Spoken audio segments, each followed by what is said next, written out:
When you're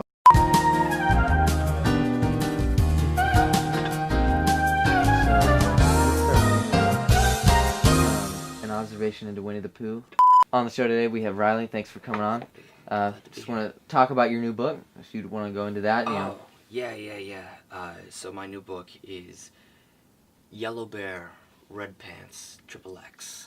It's a deep social commentary, actually, looking at the deep-rooted ties between Winnie the Pooh, capitalist America, and the 70s porn industry. And I mean, like on the surface it seems so wrong, but as you delve in it's just so right. So we just talked about your book, and we brought in something today on the show that you mentioned in your book a lot, duct tape, and especially how that played an important role in the industry. I don't know if you could talk a little about that. It's as an icon of the inanimate object. Easily done. Actually, I spent quite a few of my nights when writing this book just lying awake in my room, and I just grabbed some duct tape and just plastered it on the ceiling to try and get into the mind of what all was going on.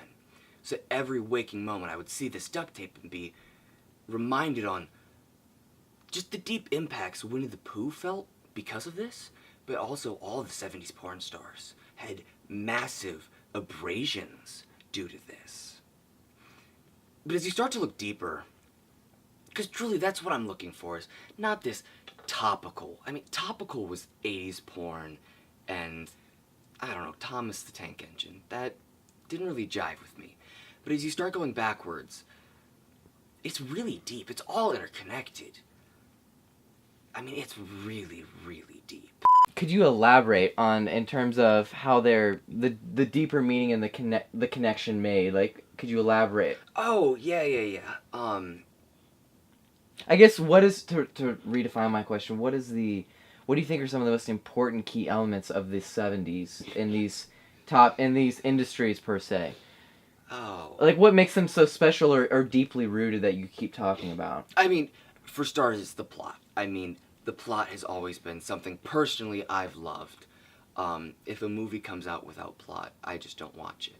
So you're saying a lot of 70s porn films had plot? Oh my god, endless plot. I mean, I still constantly log on 30, 40 times a day just to get my fix. If you'd like to move on, we can. If not, I mean... No, it's okay. It's something I hold deep in my heart, that I like to preach about it whenever I can, because there are so many people who don't understand the intricacies and the artistic beauty of the writing behind these 70s pornos. I mean, and Winnie the Pooh to an extent, but that was a byproduct of the era. But you can read that in chapter 13. But no, yeah. The artistry in 70s porn has never ceased to amaze me. I mean, God. Just thinking about it now, I can't help but smile a little bit. I mean...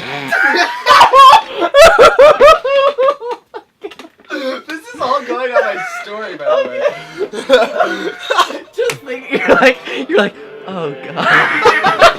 God, oh man! Oh God, oh man!